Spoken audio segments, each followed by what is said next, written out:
حضرت یوسف علیہ السلام کو جیل میں اپنے ساتھیوں سے تبلیغ کا ایک موقع ملا ہے تو پہلی بات کیا کہی؟ یا صاحبی السجن ارباب متفرقون خیر ام اللہ الواحد القہار ان الحکم الا للہ امر لا تعبدوا الا ایاہ ذالک الدین القیم۔ حکم کا، فیصلے کا، حکومت کا، حاکمیت کا حق کسی کے لیے نہیں ہے سوائے اللہ کے، اور اس نے حکم دیا ہے کہ اس کے سوا کسی اور کی بندگی نہ کی جائے۔ تو دعوت بندگی رب یہ ہے دعوت اللہ کا اصل جوہر، اور اس کے لیے لازم ہے کہ ان دو منزلوں سے انسان گزر چکا ہو، اس کی دعا بھی ہو مخلصا لہ الدین، اس کی عبادت بھی ہو مخلصا لہ الدین۔ یہ مضمون اپنے کلائمیکس کو پہنچتا ہے سورہ شورى میں، ان اقیموا الدین ولا تتفرقوا فیہ۔ یہ توحید کا بلند ترین تقاضا ہے، اجتماعی نظام کی سطح پر توحید کو قائم کرنا، دین کو قائم کرو، دین کو ایک مکمل نظام زندگی کی حیثیت سے برپا کرو۔ یہ ہے اللہ کا ہم پر حق۔ اب اس کے بعد دوسرا سب سے بڑا حق ہم پر کس کا ہے؟ اللہ کے رسول صلی اللہ علیہ وسلم کا، جن کے ذریعے سے ہمیں یہ ہدایت نصیب ہوئی، جن کے محنتوں اور مشقتوں اور ان کے ساتھیوں کی قربانیوں، ان کے صدقے میں آج ہم نماز پڑھتے ہیں، روزہ رکھتے ہیں، آج ہم مسلمان ہیں۔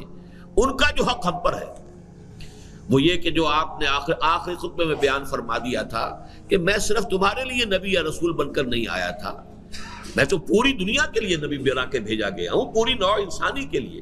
وَمَا أَرْسَلْنَاكَ إِلَّا كَافَّةً لِلنَّاسِ بَشِيرًا وَنَذِيرًا لہذا فَلْيُبَلِّغِ الشَّاهِدُ الْغَائِبَ۔ اب آج میرے کندھے سے یہ ذمہ داری اتر کر تمہارے کندھوں پر آ گئی ہے۔ گواہی لے لی، الا هل بلغت، کیا میں نے پہنچا دیا یا نہیں؟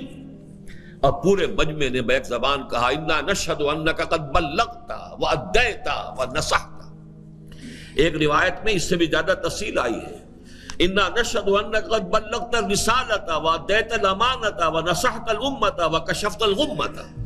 اے نبی، ہم گواہ ہیں کہ آپ نے حق امانت ادا کر دیا، حق رسالت ادا کر دیا، ہماری خیر خواہی کا حق ادا کر دیا، اور ساری گمراہیوں کے پردے چاک کر کے اور روشنی، ہدایت کی روشنی کو مبرہن کر دیا۔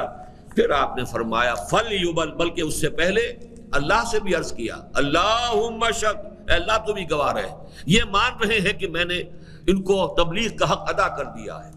اس کے بعد فرمایا فَلْيُبَلِّغِ الشَّاهِدُ الْغَائِبَ، اب ذمہ داری ہے اس کی جو یہاں موجود ہے کہ پہنچائیں ان کو جو یہاں نہیں ہے۔ اس پہنچانے کی ذمہ داری کے کم سے کم دو تقاضے ہیں، اچھی طرح آج سمجھ لیجئے۔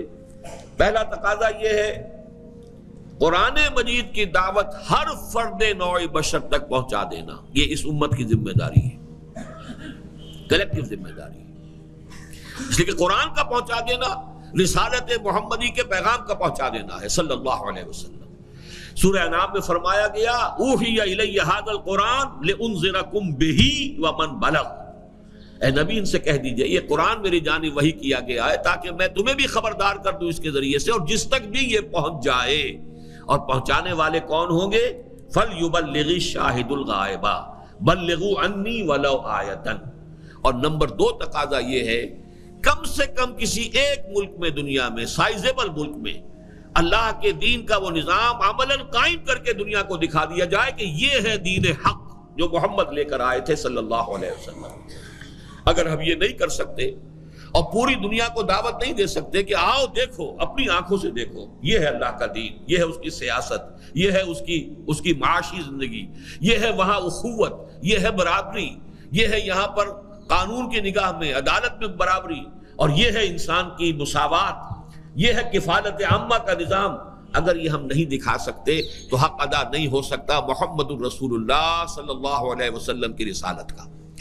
یہ دو تقاضے ہیں کہ جو ہمیں حق رسول کی ادائیگی کے لیے، یہ تمام تقاضے کہاں جا کر مرکوز ہو رہے ہیں؟ دین کو ایک نظام زندگی کی حیثیت سے قائم کرنا۔